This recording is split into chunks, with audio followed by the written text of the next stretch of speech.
Everyone, we are live on YouTube. I'm sending the link out. We're going to be switching off everyone's videos other than Dr. Udwadia's and Numi Uncle, and I'm unmuting everyone other than I'm muting everyone other than Dr. Udwadia and Numi Uncle. Can you hear me, Ratan? Hello, yes, I can. I can hear you. And we're switching off everyone's videos, and I'm just sending the YouTube link out to everyone. It's still a little crackly, but okay. I mean, manage. The sound's a bit crackly. Sound is still cracking? A little bit, but better than before. No, I can hear Numi very clearly. Ratan's like cracking a lot. Yeah, because I've got my earphones on. So mine, okay, Doc and I will be talking right through. So it'll be all right. Much better, Numi. You're fine. You're fine. Oh, good. We'll be out. Purvaksh, we can switch off everyone, so I'll have to make you the host once. What are you? Sure.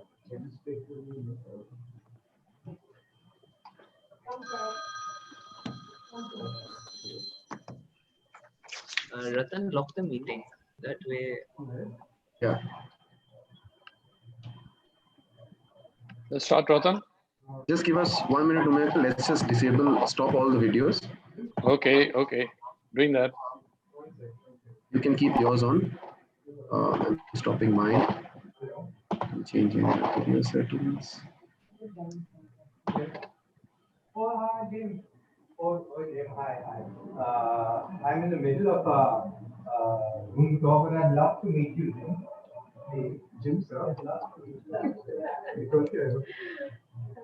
you. I was writing a play. So he wants to talk about it. So he wants to put him in touch with him. So Nando is an actor. The young Jim or the old Jim? The old Jim couldn't contact. Okay, so Umayakal, we are ready. Yes, we are ready. Yeah, and the YouTube videos live, you can chat for a couple of minutes. Okay, let us know when we're to start, okay? Yeah, I'll do that. Great. So I'm here, even though I'm not visible, I'm here. Yes, I know that. All right. Ratan, lock the meeting. Yeah, I'll do that. People are joining. Actually, yeah.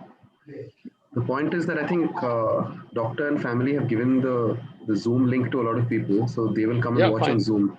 There are already 52 people on Zoom. Wonderful. We'll have more on Zoom than on YouTube. So again, this is a message to everyone who's watching.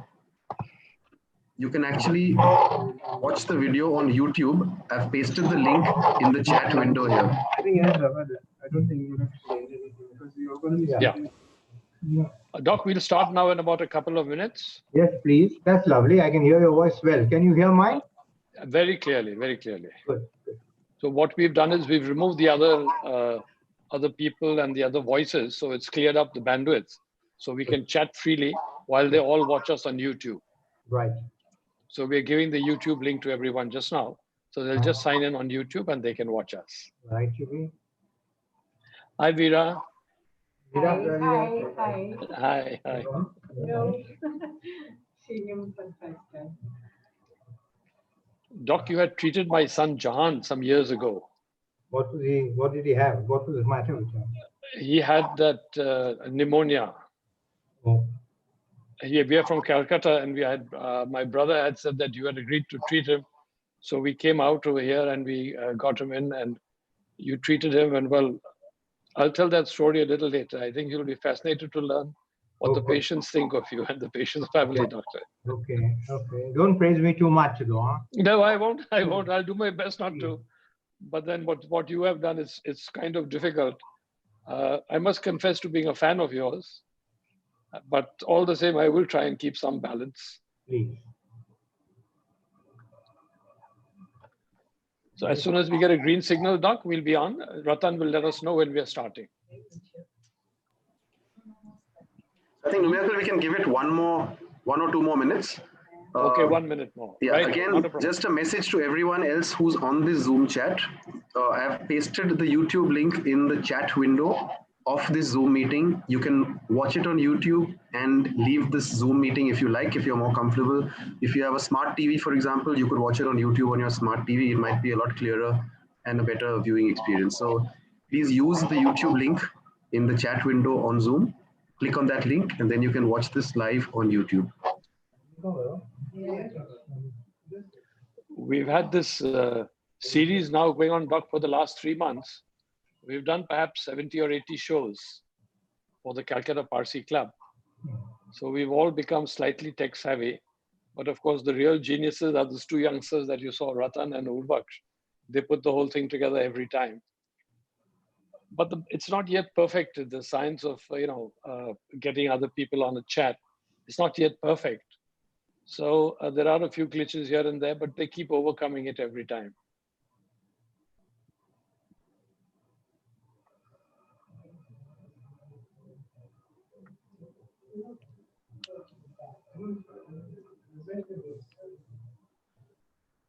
Dr. Udwadia, where do you stay in Bombay?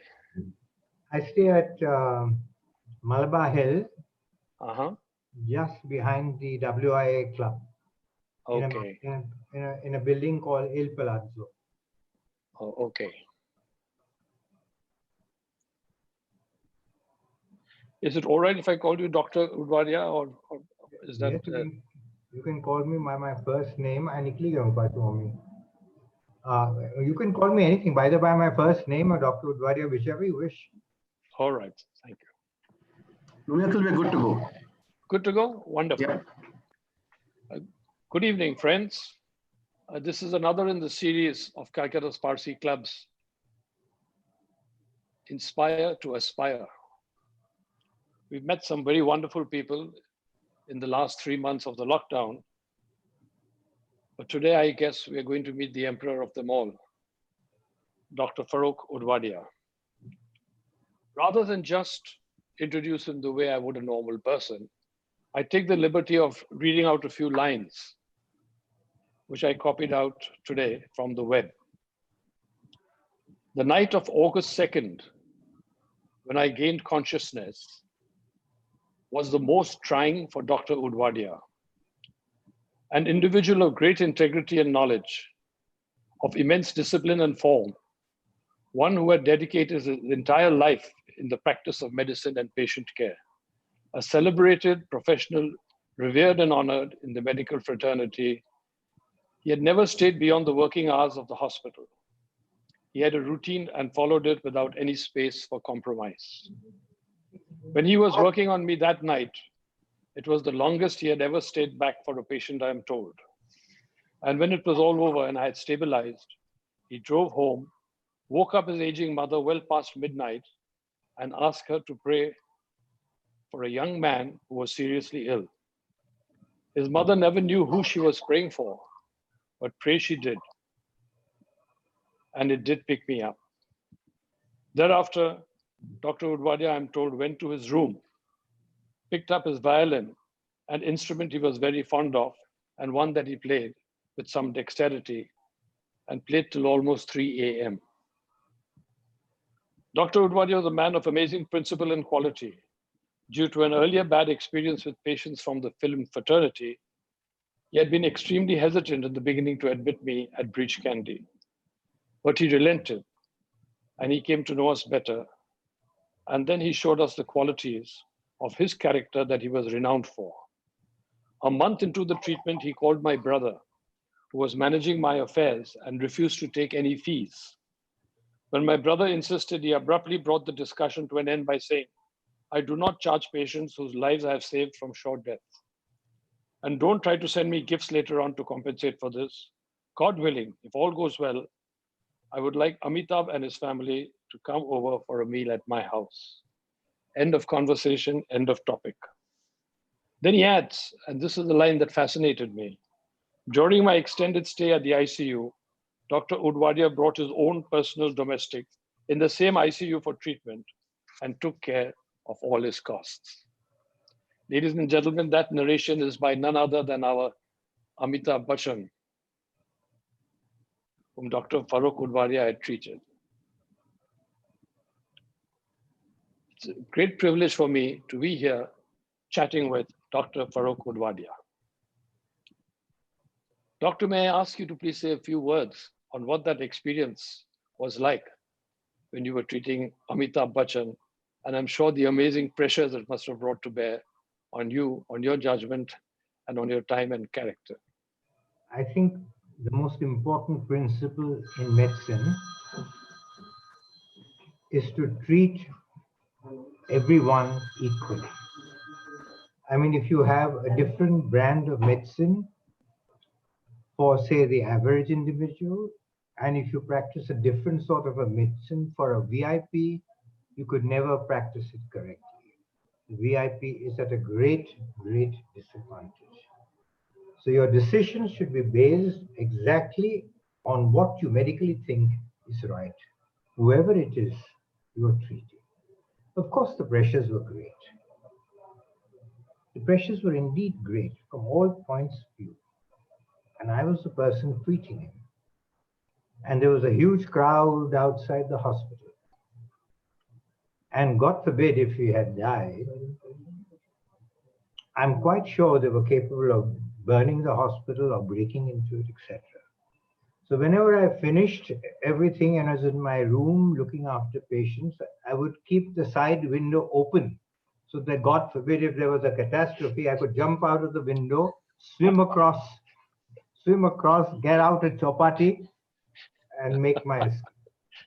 Fortunately, I didn't have to do that. But, my friends, let me read for you Dr. Udwadia's qualifications. He's an MD, FAMS, Master FCCP, DSc Honors. Specialization is he's a physician and an intensivist. Special interest, education, experience. Dr. Udwadia is an MD, University of Mumbai in medicine. He has been awarded the Prince of Wales Gold Medal and Dr. C.S. Patel Gold Medal in the MD examinations. FRCP, elected a Fellow of the Royal College of Physicians, Edinburgh in 1969 at the age of 38, the youngest Indian ever to be elected. Also FRCP London. And there are a whole lot of letters after that. FAMS, Master, FCCCP, FACP, DSc Honors. Dr. Udwadia has written several papers. Amongst his crowning achievements has been that he was awarded the Padma Bhushan for contribution to medicine in 1987. He got the Giants International Award for Excellence in the field of medicine in 1992. Medal and oration at the first meeting of the Critical Care Society of India in Mumbai in 1995. Awarded the Dhanvantri Award by the Dhanvantri Foundation. And he has warned me that I should not build him up too much and I should not praise him too much. But doctor, if I read the full CV, we'll be here for half an hour. Ladies and gentlemen, dear friends, all I can say, he's a wonderful man of great accomplishments. And he wears them lightly. He wears them with humility and with grace. Dr. Udwadia, we live in difficult times, the times of COVID-19, where perhaps COVID-19 is rewriting the destiny of man, the shape and history of man. So far, man has tended to be all-conquering in his approach towards nature. And perhaps in our extravagance, we have injured nature, and nature has decided in some way to push us back a bit. In fact, history is replete with examples. History would be incomplete if we did not mention the medical, perhaps problems, epidemics that has plagued us. I mean, the plague, the cholera, and the study of social history without reference to man's physical well-being would be wrong and it would be outdated. We are seeing more and more that medical history is shaping the history of man itself. Doctor, you've written a book on this called Man and Medicine. May we ask you to please elucidate upon this point, give us some of your thoughts. What went into the writing of the book, into the making of the book? What were your thoughts? And perhaps, what were the key points? If you could tell us some of them, it would be great. I've just gone off your Zoom. Oh, okay. Just a minute, huh? The picture is there, Doctor. Can you hear me? We can. Yes, I can hear you too. I can speak to you. Right. Will you just repeat what you asked me, please? Because I was looking. Yes, Doctor. I was asking you about the book that you wrote, Man and Medicine. Yes. And if you could give us some of the thoughts that went behind it, the writing of it, what it's all about, as briefly as possible, because it's an entire book after all. But what prompted its writing, and what is the message, if you could tell us what you were trying to get across? The message is that man and medicine have more or less advanced hand in hand. You see, the civilization of man, the various periods of civilization in man were associated with different aspects of medical advance and medical knowledge. So that when you start from the shamans of ancient kingdoms to people then who made small discoveries, big discoveries, till ultimately you find that mankind has been given a lot of benefit as a result of science. So I trace the history of man in relation to the civilization of man, and also in relation to the advance of medical science. That is it. That is what it was all about. It took me a full 1 month of research at the Burroughs Institute, not Burroughs Institute, Wellcome Institute of Medicine, who has a splendid library for medical history, to make my notes and to write the book. Fascinating, Doctor. Doctor, I understand that you've written 3 books for lay people. I mean, books that perhaps are also valuable to doctors themselves, but can also be read by the lay people and are equally informative. Haven't you heard of my 2 rather books about which I'm rather fond? One is called The Forgotten Art of Medicine. Have you come across that? Yes, I was going to talk about that, Doctor. And the other is a recent book called Tabiat. Yes, I'm going to talk about that too. Good.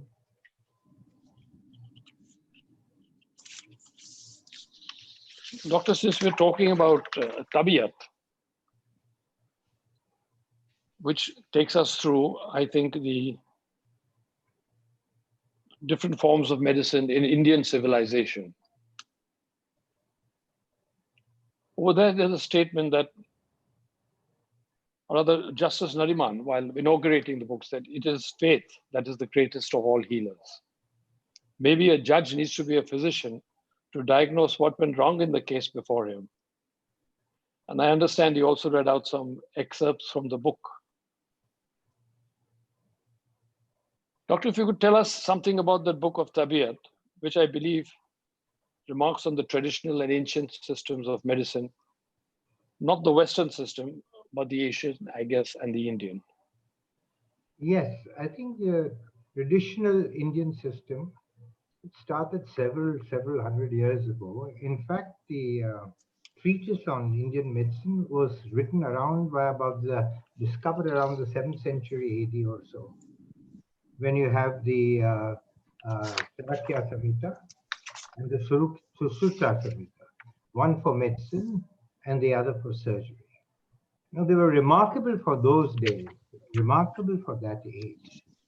For example, the surgeon, Sushruta, is pretty well recorded that he did surgical procedures which are quite remarkable. For example, removal of the cataract, plastic repair of a badly torn nose. In those days, adultery was punished by the nose of the woman being cut off. And to repair that was a tremendously difficult job.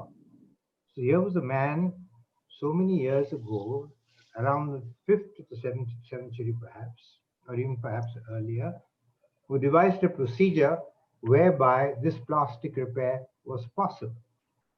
So this and quite a few other surgical procedures which have been recorded at that time were done. So it's quite useful. And on the medical side also, it was important. The one thing that impressed me most when I read about it is they all looked at medicine a very holistic point of view. They didn't look at one part of the anatomy or the physiology. Mind you, I don't believe at all in the way they spoke about physiology or what they said about the mechanism of disease.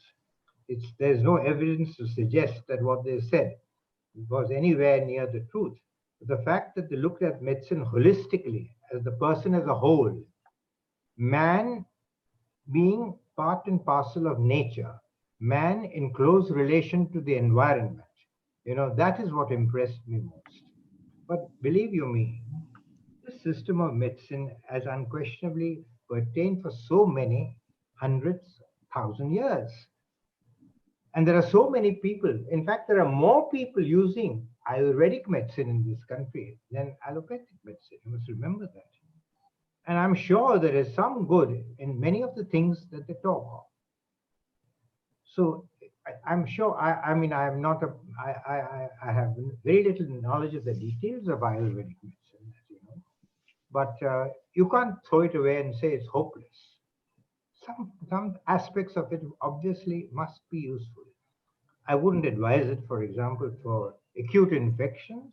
I wouldn't advise today Ayurvedic medicine when a person has an acute abdomen, where surgery is required, or an acute meningitis, where important antibiotics need to be given.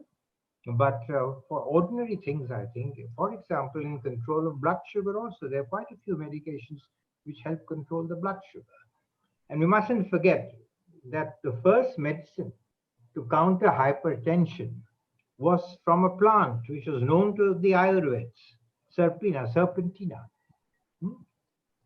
The product that was derived from that was serpacil. It was perhaps one of the first antihypertensive drugs used in medicine, taken from the Ayurveds and used by the Ayurveds. Wonderful. Thank you, Doctor. Doc, you have been described by Pachi Karkaria as being fervent, eloquent evangelist for the art of healing, as distinct from the science of cure. I think this is a very poignant statement. And perhaps, Doctor, if you could explain to us the finer points or the differences between just curing and actually the art of healing. Again, you see, if you look at a patient who has a disease and concentrate on the disease only, you miss the point. You must remember that the disease is present in the person, in a human being. If you forget that, you forget a very important point. So that's the meaning of looking at it holistically. Today, unfortunately, medicine is compartmentalized into various systems. So you have a specialist looking at one system. And you forget that these organs or these organ systems are housed in a human body, in a human being. And a human being has many aspects, social aspects, religious aspects, psychiatric aspects, psychological aspects. You see, interaction between him and his immediate relatives. All these, need to be taken into consideration when you treat a patient.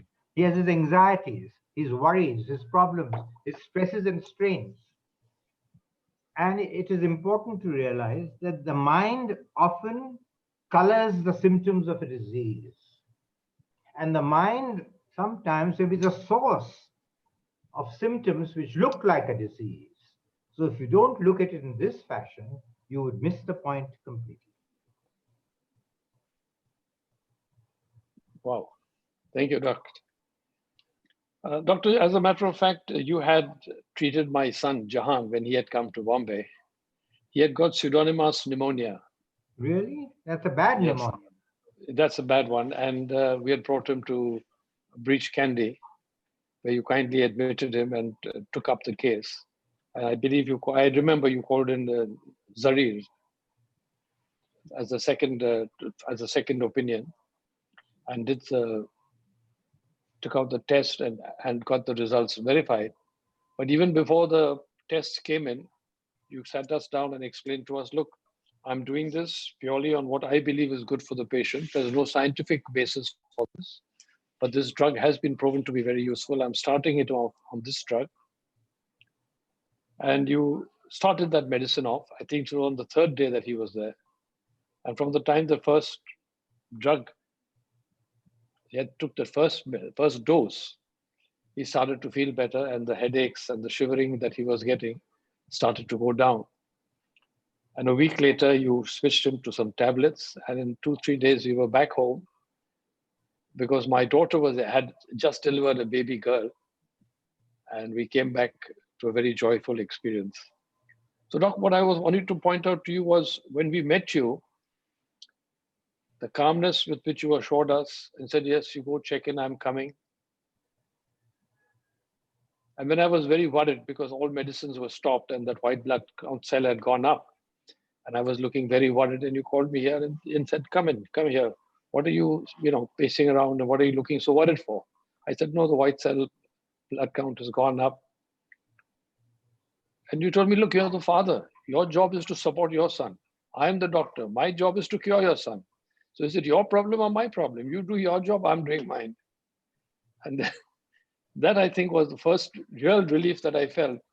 I said, okay, doc is there, and and well, doc, that first dose that you gave, and from then on, I think it played a very, very important psychological role because both of us, the entire family was there, and we were all highly relieved with that first dose that you gave. And though later on it was found out that some other drug would be perhaps even superior in handling it, you didn't change the medicine. You said, no, he's doing very well with this. And you asked Dr. Zarir his opinion, and he counted and said, yes, he's doing very well. Let's not fiddle with the medication. He's doing a good job. And well, all we can say, Doc, is thank you from the bottom of our hearts. Thank you. Thank you.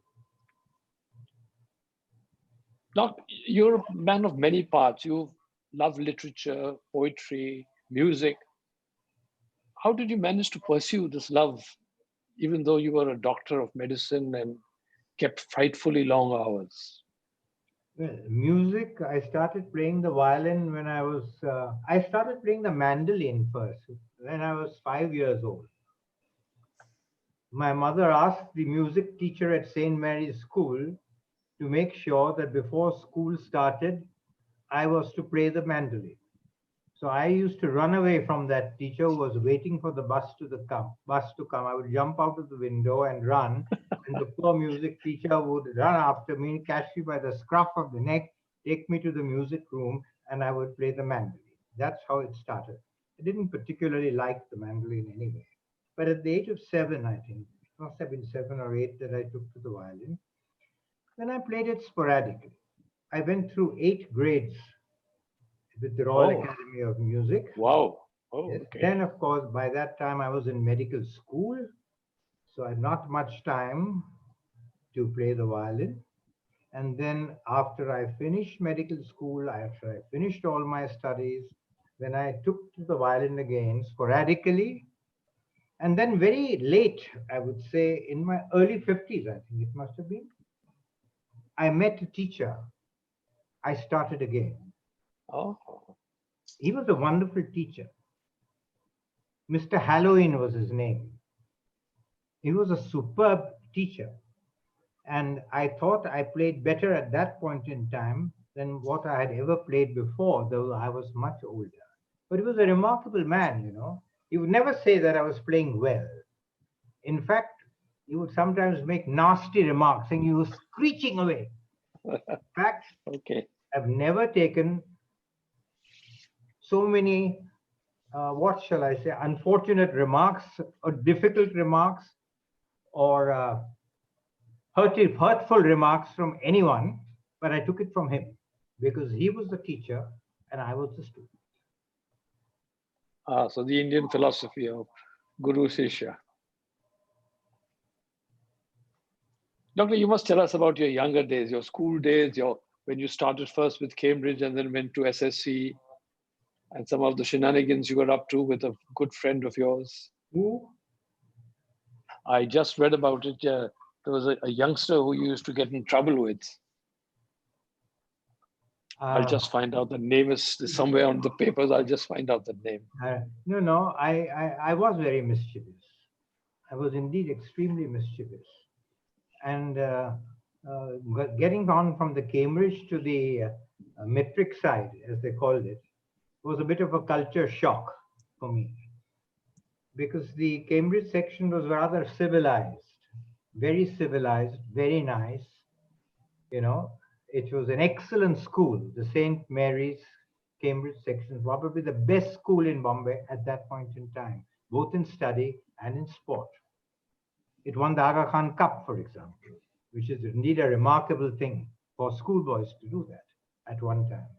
But then when I was transferred to the metric school by my mother, who wanted me to finish everything 6 months earlier, I'm not sure why, it was a bit of a culture shock, because there it was a different atmosphere. Parsi abuses went left, right, and center to follow, and I really didn't know what to do. You know, so I followed the herd instinct and decided to do the same. So one fine day, by accident, I used these bad words at home, and my mother heard me, and she gave me the thrashing of my life. After that, I've never said those words again. Doc, I just found out the name of your friend, Hirji Idenwala. That's right. A very dear friend. Okay. Very, he's no more, but a very, very dear friend.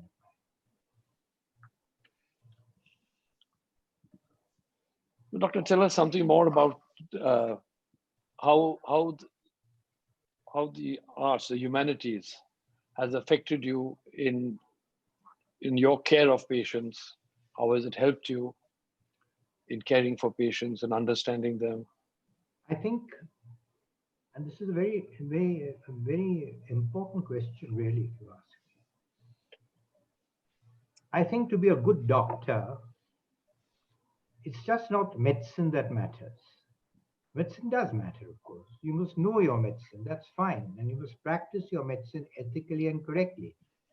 But if you have very many outside interests, if you have, for example, a great interest in literature, philosophy, religion, music, you know, you're a far more rounded personality. You're able to understand your patient much, much better. And when you understand your patient much, much better, you're always a better doctor. Why? Because it improves your clinical judgment. Your judgment improves because you've read other things, or somehow or the other, it impinges upon the mind, and makes you a better doctor. So I always stressed that if you want to improve as a doctor, you must have interests also outside medicine. The humanities, mainly the humanities. And if you do that, you find it always benefits a doctor, and therefore, through the doctor, the patient. Fascinating, Doctor. Doctor, tell me, in reading, in literature, what sort of literature do you love, and perhaps what is the piece that has affected you most, or that you have been really touched by? I love poetry even more than literature. I've read all the usual literature, Okay. mostly during my late school and college days. Okay. But I'm very fond of poetry these days, quite fond of poetry. And I love poetry.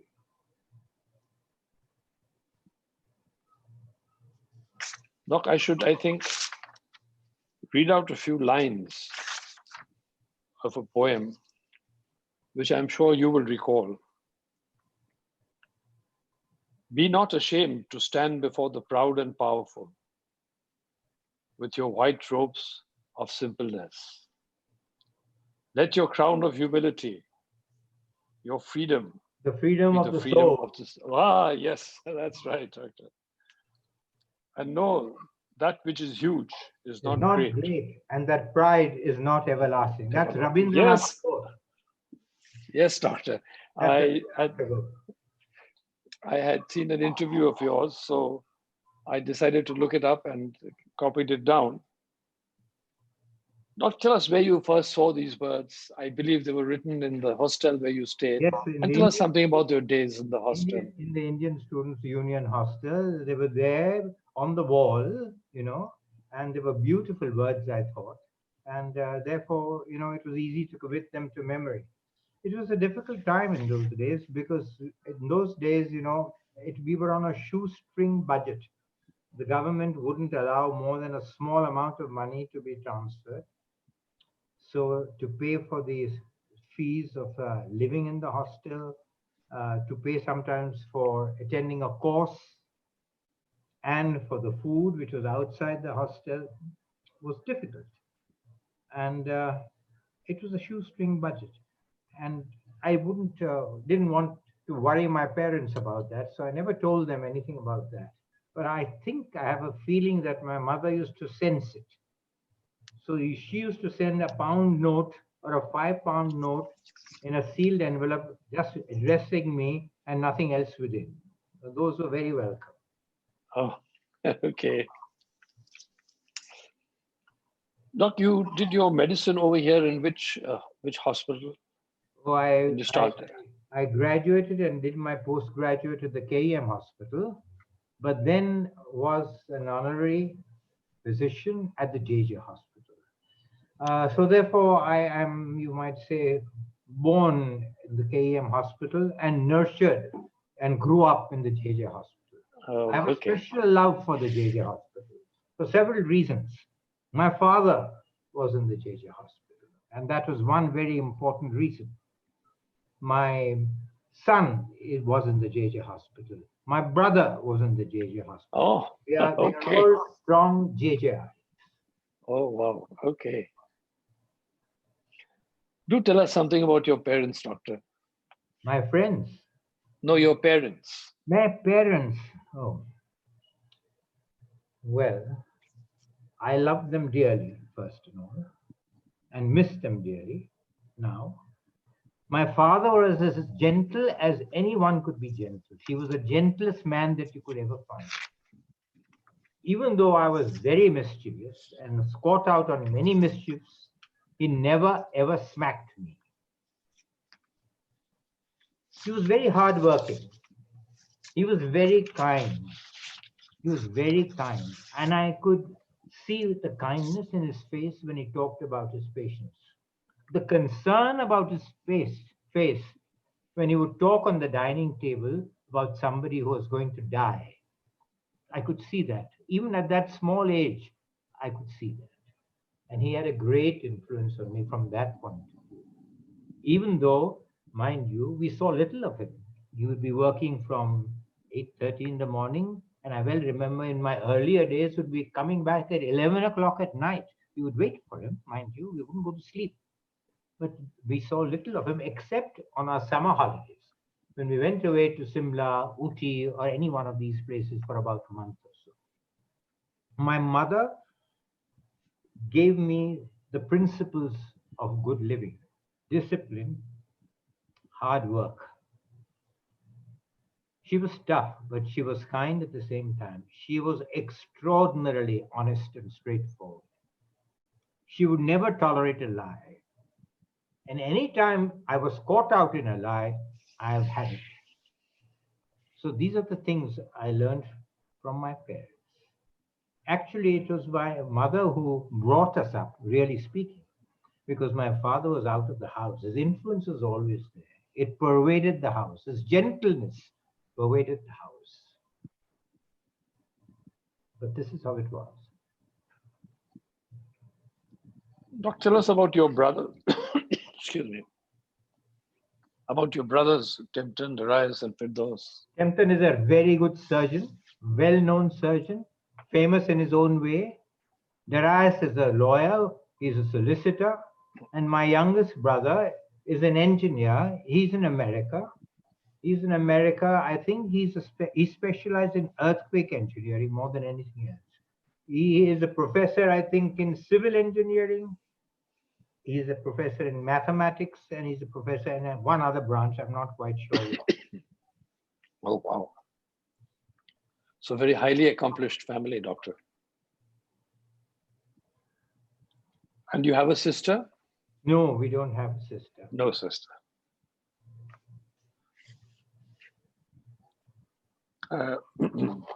You've got, I guess, I know Zarir, of course, where we had met when he treated Jahan. And I know that Zarir's son loves to play football, which is what he has in common with Jahan, because Jahan had helped to set up the Football Players Association of India. Really? The Professional Football Players Association. So I also believe he's studying sports now in London. No, he's doing. He's got Zari's son. Yeah. Is with a very good firm. Doing sports law. Sports law. Okay. He's doing sports law. Okay. Okay. Wonderful. Sports management. Ah, sports management. Yeah. Yeah. And he passed out from the judge school in Cambridge. Okay. And he was picked out of 500 applicants for this particular job. He was the one who got the job. I never thought he'd get it. You know. Wow. And every Very time I good. say I'm still there, but I still said you'd never get it. All these whites, they're sure to give it to a white chap. Not talking about white guys. Then You must tell us. one day he rang up and said, "Yes, Papa, I've got the job." I couldn't. I said I whooped with joy. Literally. Wonderful. Doctor, talking about the white people, you must tell us about your experience with the African doctor who finally made you a member in the British Board for Medical Practice Medicine in London, in England. Was a South African doctor, I believe. Yes. That was I would rather forget that incident. He was a South African. He believed in the superiority of the whites over blacks. I wasn't black, so he must have thought I might have come from Greece or something or the other. During the practical examination, there were 8 of us. Each one was from Australia, another from New Zealand, one from Canada, one from London, one from Scotland. And when he came to me, I said, India. So he looked at me and said, "Oh, well, doctor, you have to mind your head in this hospital. It's a hard floor." I said, "Thank you, sir. I'll bear that in mind." Dr. Batty, is it? Yes, that's right. And after a few years, they stopped him from examining because they realized there were many complaints about it. Oh, okay. Yes, Zal's firm is Deloitte. That's right. I now remember. Oh, wow. Okay. Yeah. He was one out of 500 candidates. He was the one chosen. That's, I think, brilliant. Absolutely. But Deloitte's is about, Deloitte's and sports. I think he's got it all figured out. Absolutely. He's doing exactly what he wanted to do. And that's also great. And my other grandson also is doing exactly what he's doing. He's doing sports law. Oh. Yes. Wow. Okay. Law. So that also is lovely. Both of them are doing exactly what they wanted to do. And that's lovely. Lovely. Now, you had mentioned, I think, in your somewhere that in England, even when you were there, they were practicing some form of euthanasia. Sorry? They were practicing some form of euthanasia, where they would prescribe a lot of opium to people. That's surreptitiously, I mean, the thing was, they were not, even then at that point in time, the National Health Scheme there, the National Health Service there, was stretched a bit. And if they found a person who was very hopelessly ill, they would very often give him something which would hasten his end, and to which I a couple of times objected. So I was taken aside and told, this is the reason why I'm doing this. So I would just say, sir, I don't think I would subscribe or ascribe to this sort of this view, but it's your hospital. You are the treating doctors, so it's fine with me if you are doing it.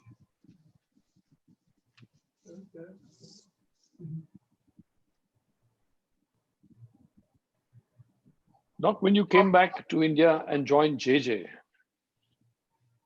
and in JJ you set up a lung unit.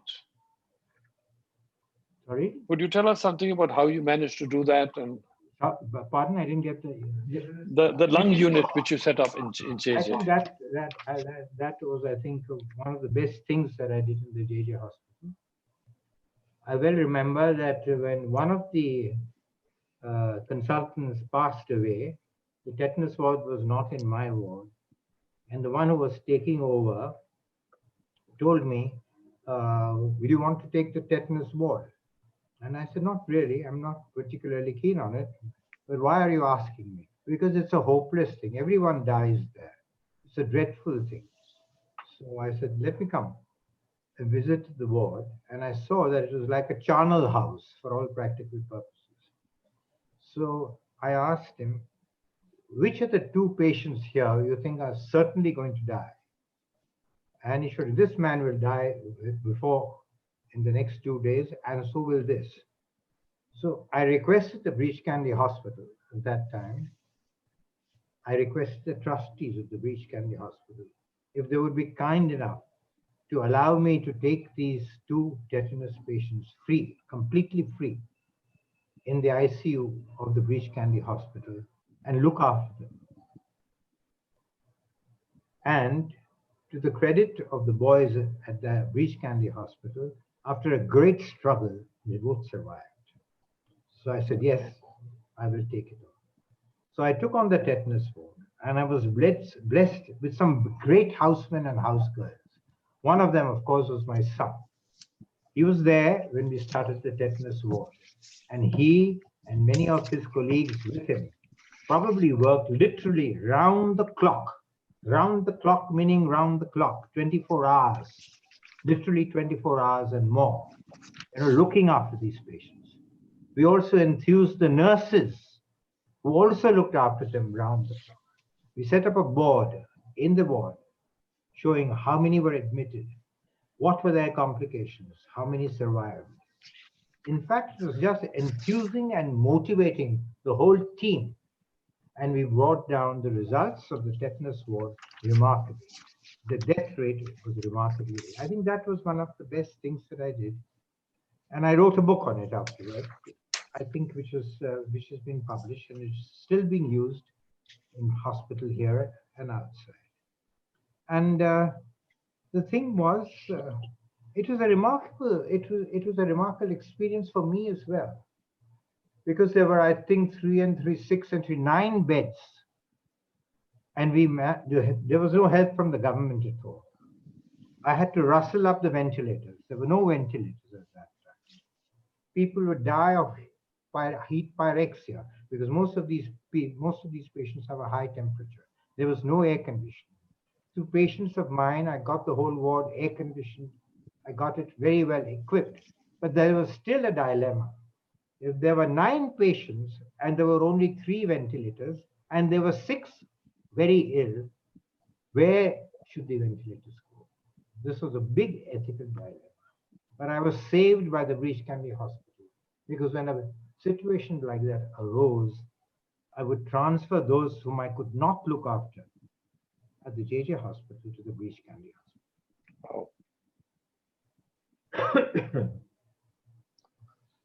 Dr. JJ, you did something else to be very proud of. I believe you set up the lung function unit over there. Yes, I did. I did. This was the munificence of Mr. Balkiwala. When he won the case for the Maharajas, Privy Purse for the Maharajas in the Supreme Court, I knew him well because he was staying in the same building as I was at that time, except that he had a big flat and I was staying in a flatlet on the same building. But he became my friend and also my patient. And he had just offered that I have this money as a lawyer from the Maharajas for winning the Privy Purse court deal, the court judgment. I would like to give it to you. What would you like to do with it? I said, may I set up a lung function unit? So we managed to do that. It was not easy. That was at the JJ Hospital, mind you, not at the KUM Hospital. This was the JJ Hospital. I remember it was a Dutch firm, a Goddard firm. It was called Goddard. There was a second name to it. We imported this. I'm hopeless with my hands, but with a great deal of difficulty, I managed to set it up, work it, and did quite a little work on it. Of course, after I went, I believe it went to rack and ruin. That's the usual story. Oh.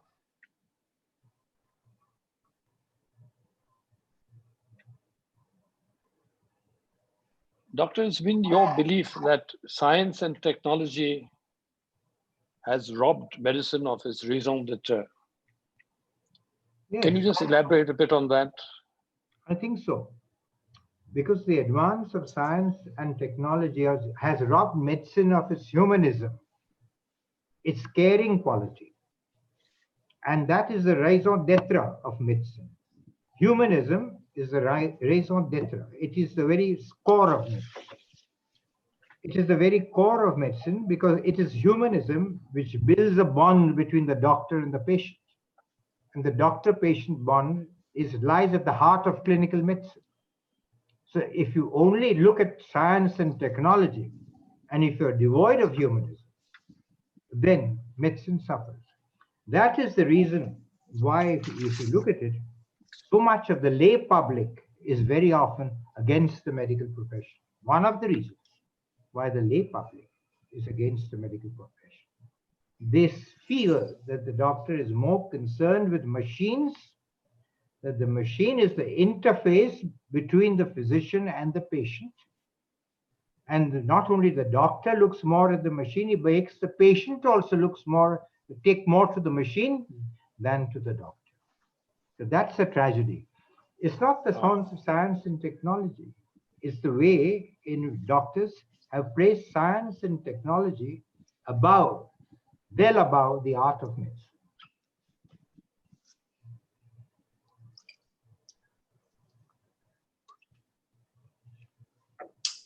Doctor, you've often maintained that when practicing medicine, you must use all your 5 senses. Yeah. So could you tell us something about using the different senses in diagnosis? It's so important. Nowadays, doctors rely mainly on machines. For example, when a consultant visits the ICU, you would look at the X-ray and the scan and the readings from the pressure readings, the monitor readings, etc., and hardly looks at the patient. You follow? But medicine begins. The basis of medicine is taking, first of all, a proper history. That is how you get to know the patient. And that, if you take a proper history, will what might possibly be wrong with your patient, or it might give you an idea in which way to proceed. And once you have done that, then you examine the patient. And that's when you use your eyes, your nose, the sense of smell, and the sense of touch. Medicine, therefore, as I strongly believe, and as I taught, it should be taught at the bedside. Medicine is never learned from books. Medicine is not learned in lecture halls from people lecturing to one. Medicine is learned from your patient, looking at your patient, examining your patient, then going back to the books and seeing what is what. That's how medicine should be taught.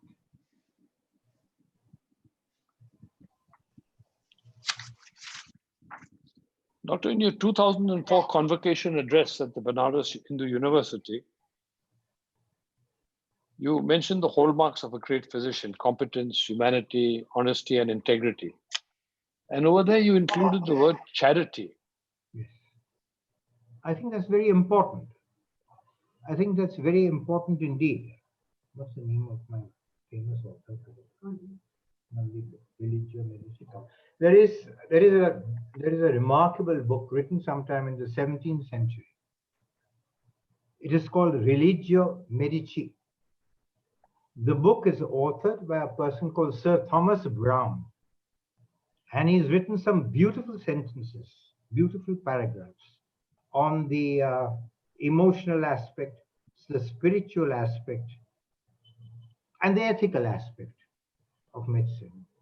And one of the sentences that catches your eye is this: Do not enter the temple of science with the soul of a money lender. You see, in a country like this particularly, charity, I think, is of ethical importance. It may not be in countries which are very rich, but here it is of ethical importance. How can you refuse a person who seeks your help and says, I cannot pay for it? It's your duty to look after it. People say that you will be deluged all the time only by the poor who cannot pay. Yes. It's not that at all. It's not that at all. They poor also have their dignity. Sometimes they say, sir, I really cannot pay, and it's fine. And sometimes they say, sir, I can only pay 10 rupees. You say, no, I don't want 10. Please don't worry, forget it. Sometimes they say, sir, may I pay 1,000 rupees instead of 3,000 rupees? I said, if you wish to. So you can't refuse a patient just because he cannot meet your fee. I think that's important. But who does that today? In my day, a doctor never charged another doctor. Today, doctors charge other doctors. A doctor never charged the father of a doctor, the mother of a doctor. I do that still. There are very, very few who still do that. The wife of a doctor. The doctor never charged a dependent of a doctor, another doctor. No. But those days are gone. Those days are gone forever.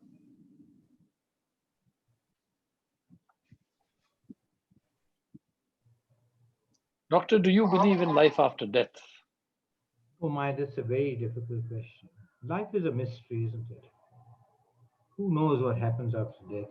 But I believe in the human spirit. I believe that this life is the beginning of the end, and then the end is followed by another beginning, which I'm afraid will also point to the end. But I think the spirit is unquenchable. It was never born, it was always there, and it never will die. Now, whether you know what happens to that spirit, whether it blends with the infinite, with God, shall we say, with the person who controls the universe, who's responsible for the universe, whether it comes back into some other person or not, I do not know. And no one is going to. No one has come from the death and told you this is what happens. It's a mystery.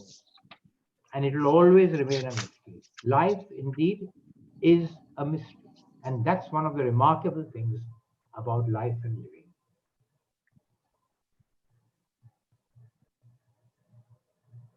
Doctor, coming to the Parsis, would you consider yourself to be a religious man? Yes, I consider in the sense, I wear a kasti. I say my kasti twice in the day, after my bath and at night before I go to sleep. And I do a very hurried prayers in the morning. Veera tells me it's impossible to pray so many things in 10 minutes. I pray the Saroshvad, I pray the gay, not the whole gay, but the gay in which it is prepared, whole Korshet Nyas and Adibes Diyas, and that's it. Oh, okay. But I think religion is just not merely to be taken as prayer. I think religion, according to the Zoroastrian faith, is how you live your life.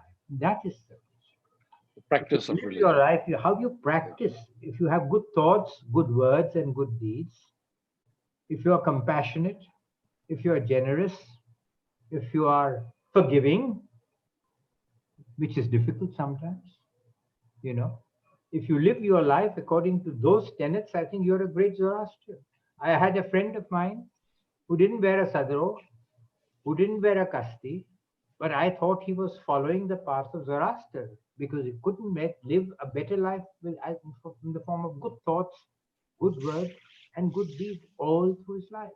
He was a true Zoroastrian, I think. Doctor, where do you think we as a community are going? A slow march to extinction. That's where we are going. Because if you look at the death rate and if you look at the birth rate, you will find that unless you are an extraordinarily optimistic individual, or you believe in miracles.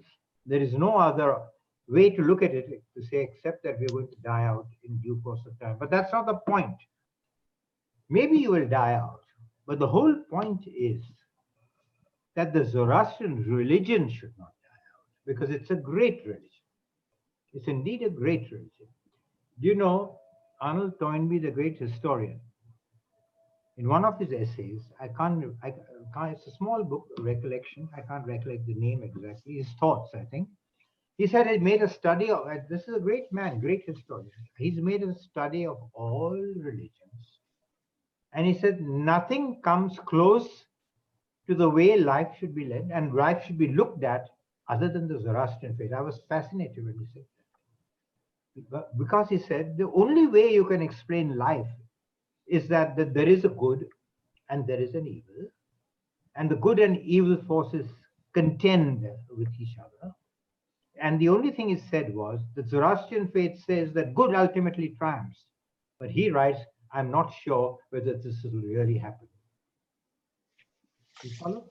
So I think it's a great religion. And my hope is that perhaps in countries outside India, in other countries, in the UK, in Canada, in the United States, perhaps even in Iran, who knows, the religions will still be alive.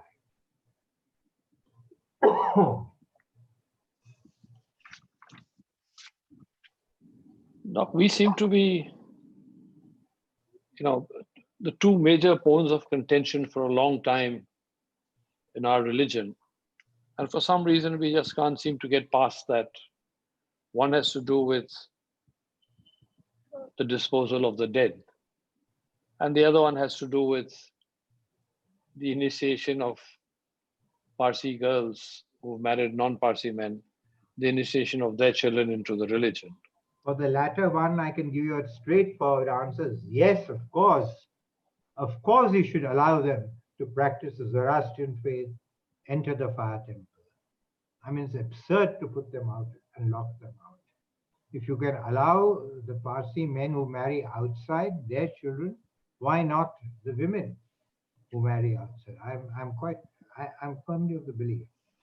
About the disposal of the dead, I'm in two minds about myself. I'm not quite sure whether I would rather go to the Dakma or whether I would go and get myself cremated and give my ashes to my children and say, please bury these ashes in my garden in Kunur. I'm not quite sure. I haven't made up my mind. Particularly in this time of the pandemic, so our own, in Beliagata, we have our Tower of Silence, which is opposite, strangely enough, is opposite the Hospital for Infectious Diseases. And being in a major city, I think it's getting increasingly difficult to carry on the Dokhmanishi system. We are doing our best. We are still carrying on. I'm one of the trustees over there. But tell me, do you have vultures there? No vultures at all, Doctor. Absolutely none. So that's what upsets you. I would have no hesitation in going to the Lakma. Exactly. No hesitation at all. Because you would be picked to the bone in 24 hours time. And that's a nice way to go. But if you were to be eaten by cats and dogs and crows and cockroaches and whatnot, Yes. It's a bit disturbing, to say the least. Oh, well. So anyway, these two are still the two bugbears. Doc, you were, I think, in Udwadia had some mention about the loneliness of our older Parsis, and yes. Yes, you see, it's a geriatric community by and large. They live well past their 90s. It's a slow way to extinction. You live longer and longer. Well, as a community, you'll die out a little more slowly, but you will die out still. But I can tell you one thing, that there are so many poor Parsis, particularly in the city of Bombay, who are old, who have no one to look after them, and who are lonely. Amazingly, most of them are still quite honest, from what I gather and from what I personally know. But there's no doubt about it. Loneliness is a disease. In an elderly person, the worst thing that can happen to a very old man is to be alone and at the same time be old. The lack of communication, the inability to communicate with the external environment, with outside people, does dreadful things to the brain. It's a calamity. It's a canker that eats into the individual completely. It's misery, real misery. Far better to have a disease than to be hopelessly old, single, when you're old. Doctor, you'll be happy to know that in Calcutta, the trust, I'm one of the trustees, there is a trust over here. And we've set up a system of caregiving, caregivers we call them, young boys and girls, younger boys and girls, who go to meet the older people, the senior people fairly regularly, take them out on their birthdays, sometimes go for a haircut or a hair perm, or, just take them out to buy a little something, a small gift, to celebrate some good times. We also have, earlier we had a bus, but the bus they found a little difficult. So we now got a car or a couple of cars, which help to take them around, bring them to the Parsi club. We are small in number, we're just over 400 now, but we are pretty close as a community. And the older people are looked after, the medicals, the expenses. And as you mentioned, we do stay in touch with them. The caregivers stay in regular touch with them, and they make their visits. So it's something that we in Calcutta are conscious of, and we are making an effort towards keeping our senior citizens a little happier, perhaps. That's excellent. That's excellent. Well done. You should carry on with that. But it's difficult in this part, in a city like Bombay, when there are about 45, 50,000 people, of which at least half of them, at least a quarter of them, at least, I would say, would require attention. Doctor, we have a question from Farooq Jijina, who asks, what are your thoughts on the resurgence of Zoroastrianism in the Middle East and Central Asia? In the? Middle East and Central Asia. Thoughts of Zoroastrianism? Yeah, the resurgence of Zoroastrianism. Yes, I think it's an important thing. Don't forget that Zoroastrianism, Cyrus probably was a follower of the Zoroastrian religion, though there is some debate on the fact that he was a Zoroastrian, but he certainly favored the Zoroastrians. But Darius and the succeeding Achaemenid kings were all Zoroastrians, there's no doubt about that. And they spread the religion not only spread from Persia, that is, in those days, the dominion of Persia, as you well know, was from the border of Egypt to the Indus, and right down to the Persian Gulf, but it spread along the whole belly of Asia, Central Asia, right up to the Chinese border. And you have remnants of fire temples all along the place, and also within China. True. It's amazing how extensive the religion was. And it is very likely that people in Southern Asia, the belly of Asia again, some of them, like the Azerbaijans follow, and some of the Armenians you follow, they might perhaps be converted like the people who are persecuted by the Syrians. What is that? Not the Kurds. I forget the name, starting with a Y. Yazdi. Yazdi. Those, for example, those are allied to the Zoroastrian. They may well become Zoroastrian, but you can't guarantee that fact.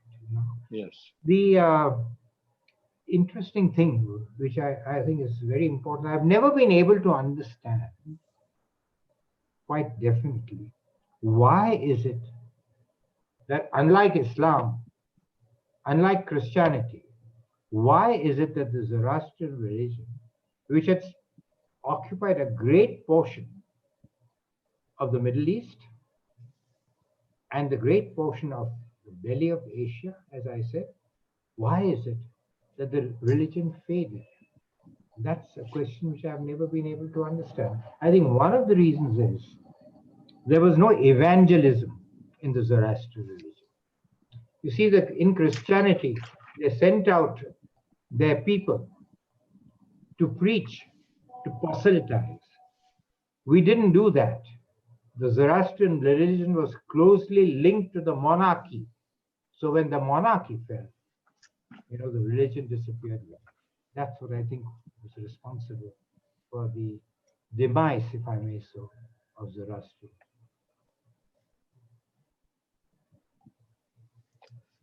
Doc, one of the people listening is a very famous oarsman. He was a rowing champion, Mr. Sam Medora.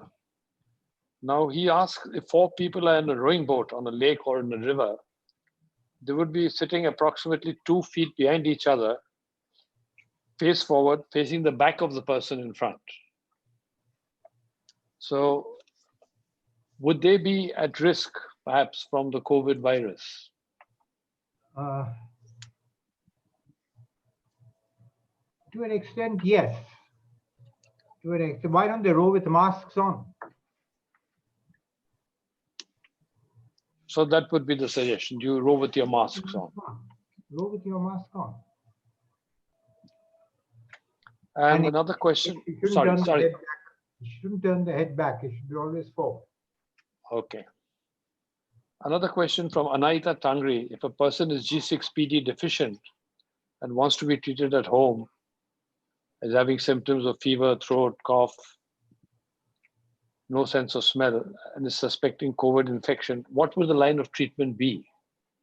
If he has a bad cold and that is why he or she has lost the sense of smell, it's a different thing altogether. Yes. But a bad cold occurs usually in not more than 3 to 5% of patients with a COVID infection.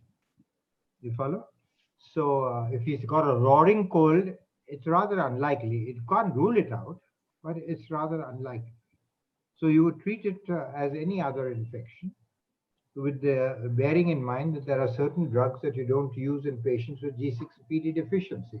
But in an epidemic like this, if there is any doubt, and if the physician who sees her has any doubt that, no, I better make sure that this is not a COVID infection, then nothing lost in getting it tested.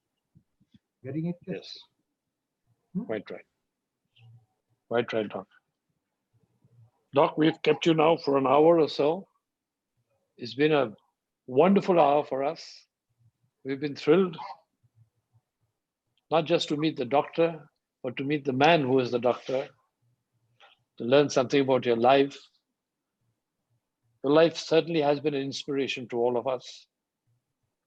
I think it serves as an example of what Zoroastrianism is all about. I grow old.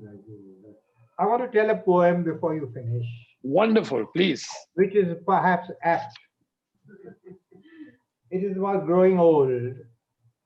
And with the COVID here and being housebound, though I never felt old before, I can't help feeling a little old now.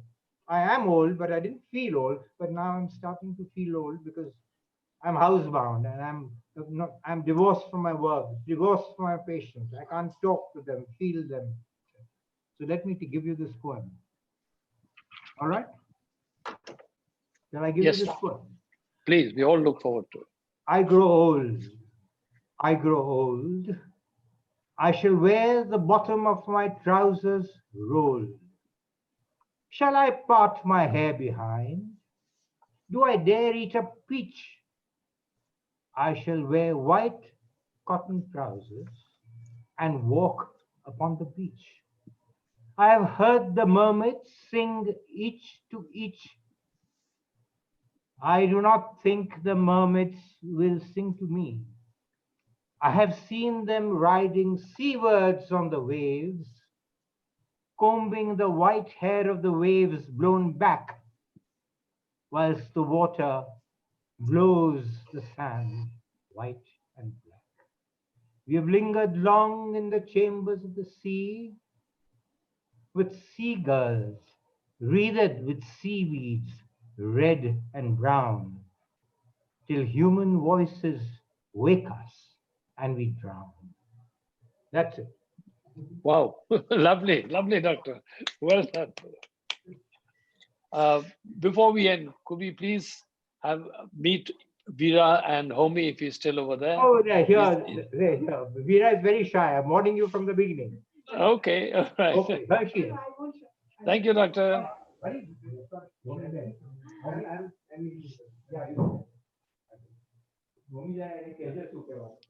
Hello, Veera. Hi, Omi. We wanted to thank you for making this possible. Without you, it would not have happened at all. It was a delightful session. We're all absolutely thrilled to have met Dr. Farooq. We'd like to thank you for your time, your patience, for making this possible. So once again, from all of us, thank you from the bottom of our hearts, from all of us here in Calcutta and all over the world, in fact, who are watching. I'm sure by tomorrow we'll have more than 1,000 hits. Thank you. Thank you. Thank you. All right. Keep well. Bye-bye. Bye-bye. Thank Bye-bye. you. Thank you.